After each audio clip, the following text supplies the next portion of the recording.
So hi, my name is Devansh Gulabwani, and I've recently completed my CMA qualification, and I was graduated from St. Aloysius College from BCom Taxation.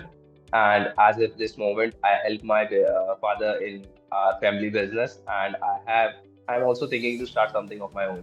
So basically, I was in the second year of my college, and I got this message in the college group, and it read USCMA.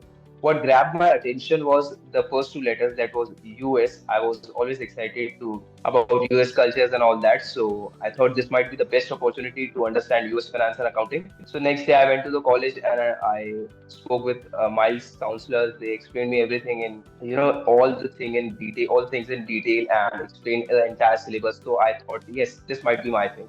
Number one tip would be conceptual clarity. Make sure you have understood all the concepts, not memorize, but understand all the concepts. And the best way to understand concept is watch Varun sir's videos. He's the best explainer. And second thing is practice more and more questions. Okay, and make sure you are practicing tough questions as well.